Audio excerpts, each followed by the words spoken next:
ನಿನ್ನೆ ನಾನು ಯಾರಿಗೂ ಸಿಗಲಿಲ್ಲ. ನೆನ್ನೆ ನಮ್ಮ ಧರ್ಮಪುರಿ ಹತ್ರ ನಮ್ಮ ರಾಜಪ್ಪ ಅವರ ಊರಲ್ಲಿ ಏನೋ ಒಂದು ಕಾರ್ಯಕ್ರಮ ಇತ್ತು, ಮೊದಲೇ ಫಿಕ್ಸ್ ಆಗಿತ್ತು. ಆಮೇಲೆ ಅಲ್ಲಿ ಹೋಗಿದ್ದೆ.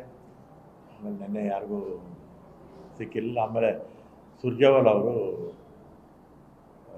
ಫೋನ್ ಮಾಡಿದ್ದೆ ನೆನ್ನೆ, ನಾನು ನಾಳೆ ಬರ್ತೀನಿ ಅಂತ ಹೇಳಿದ್ದೆ. ಬೆಳಿಗ್ಗೆ ಹೋಗಿ ಭೇಟಿ ಮಾಡಿಕೊಂಡು ಬಂದೆ. ನೆನ್ನೆ ಶಿವಕುಮಾರ್ ಅವರು ನಾನು ಮನೆಗೆ ಬರ್ತೀನಿ ಅಂದರು. ಆಮೇಲೆ ನಾನು ಮನೇಲಿ ಇರಲಿಲ್ಲ. ಆಮೇಲೆ ಅಲ್ಲಿ ಹೋಟ್ಲಲ್ಲಿ ಮೀಟ್ ಮಾಡಿದ್ವಿ, ಎಲ್ಲ ವಿಚಾರ ಮಾತಾಡಿದ್ದೀವಿ.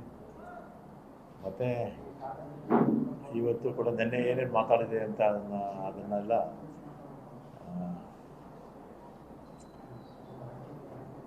ಸುರ್ಜೇವಾಲ ಅವರು ಎಲ್ಲ ಹೇಳಿದ್ದೀನಿ. ಮತ್ತು ಹರಿಪ್ರಸಾದ್ ಅವರು ಫೋನ್ ಮಾಡಿದರು, ನಾವೆಲ್ಲ ಜೊತೆಲಿ ಓದ್ತಾರಲ್ವ. ಮತ್ತು ಈಗ CM ಸುರ್ಜೇವಾಲ ಅವರು ಭೇಟಿ ಮಾಡಿರ್ತಾರೆ. ನಿನ್ನೆ ನಾವೇನು ಮಾತಾಡಿದ್ವಿ, ಮತ್ತು ಅವರು ಈಗ ಮಾತಾಡ್ತಾರೆ. ನೋಡೋಣ, ಅದಾದಮೇಲೆ ಏನು ತೀರ್ಮಾನ ತಗೊಳ್ತಾರೆ ನೋಡೋಣ. ಇಬ್ಬರು ಹೇಳಿದ್ರೆ ರಾಜೀನಾಮೆ ಅಕ್ಸೆಪ್ಟ್ ಮಾಡ್ಕೊಳಕ್ಕಾಗಲ್ಲ ಅಂತ ಹೇಳ್ತಾರೆ. ಇಬ್ಬರು ಹೇಳ್ತಾರೆ ರಾಜೀನಾಮೆ ಅಕ್ಸೆಪ್ಟ್ ಮಾಡಲ್ಲ ನಿಮ್ಮದು ಅಂತ.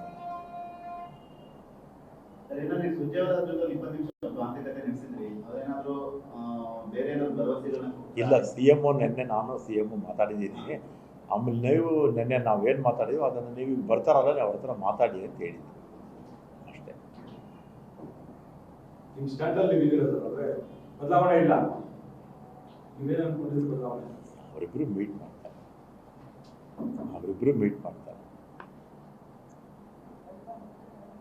ಸರ್, ಏನಾದರೂ ನಿಮಗೆ ಆಪ್ಷನ್ ಕೊಟ್ಟಿದ್ದಾರೆ ಸರ್? ನಿಮಗೆ ಹೇಳಿದಾರ ಆಪ್ಷನ್? ನಿನ್ನೆ ಮಾತಾಡಿದಾಗ ಹೇಳಿದರು. ನನ್ನ ವ್ಯೂಸು ನಾನು ಹೇಳಿದ್ದೆ. ಅದೇ ನಿಮಗೆಲ್ಲ ಗೊತ್ತಿತ್ತಲ್ಲ ಎಲ್ಲ, ನಾನೇನು ಕೇಳೋಕ್ಕೆ ಹೋಗಿರಲಿಲ್ಲ. ಅವರೇ ಆಫರ್ ಮಾಡಿದರು. ಆಮೇಲೆ ಅನಿವಾರ್ಯ ಕಾರಣಗಳಿಂದ ಬದಲಾವಣೆ ಆಯಿತು ನನಗೆ. ಆಮೇಲೆ ಇನ್ನೊಂದು, ಈ ನೀರಾವರಿ ಇಲಾಖೆ ಅಲ್ವ, ನಮಗೇನಾದ್ರ ಬಗ್ಗೆ ಹೆಚ್ಚು ಮಾಹಿತಿನೂ ಇಲ್ಲ, ಏನೂ ಇಲ್ಲ.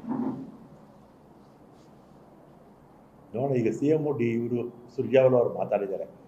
ಅವ್ರು ಏನು ತೀರ್ಮಾನ ತಗೊಳ್ತಾರೆ ಈಗ ನೀವು ಹಿಂದೆ ಸಚಿವ ಸ್ಥಾನಕ್ಕೆ ಆಕಾಂಕ್ಷೆ ಆಗಿಲ್ಲ, ಕೇಳಿರಲಿಲ್ಲ, ಖಾತೆನೂ ಕೇಳಿಲ್ಲ, ಈಗ ಕೊಟ್ಬಿಟ್ಟಿದ್ದಾರೆ. ಏನಾದರೂ ಭರವಸೆ ಇದೆಯಾ? ನೀವು ಕೇಳಿದಂತ ಖಾತೆನ ಸಿಗ್ಬೋದು ಅನ್ನೋ ಭರವಸೆ ಇದೆಯಾ? ನಾನು ಕೇಳಿರಲಿಲ್ಲ. ನೀವೇನು ಕೇಳಿರಲಿಲ್ಲ? ಅವರೇ ಆಫರ್ ಮಾಡಿದ್ವಿ, ನಾನು ಕೇಳಿರಲಿಲ್ಲ. ನಾನು ಇವತ್ತೇ ಅಲ್ಲ, 1993ರಲ್ಲಿ ಫಸ್ಟ್ ಟೈಮ್ ಮಿನಿಸ್ಟರ್ ಆಗಿದ್ದು. ಆವತ್ತಿಂದಲೂ ಕೂಡ ಮಿನಿಸ್ಟ್ರಿಗೂ ಲಾಬಿ ಮಾಡಿರಲಿಲ್ಲ, ಪೋರ್ಟ್ಫೋಲಿಯೋಗೂ ಇಂಥದ್ದು ಬೇಕು ಅಂತ ಯಾವ ಮುಖ್ಯಮಂತ್ರಿಯೂ ಕೇಳಿರಲಿಲ್ಲ. ಅವರೇ ಆಫರ್ ಮಾಡಿದ್ದು ವಾಪಸ್ ತಗೊಂಡ್ರು ಅಂತ ಬೇಸರ ಅಷ್ಟೇ. ಸರ್, 2 ಸತಿ ಆಫರ್ ಕೊಟ್ಟಿದ್ರು ಸರ್. 2023 ಕೂಡ ಹೀಗೆ ಆಫರ್ ಕೊಟ್ಟಿದ್ರು, ಯಾರು ಕೂಡ ನೆರವೇರಲಿಲ್ಲ.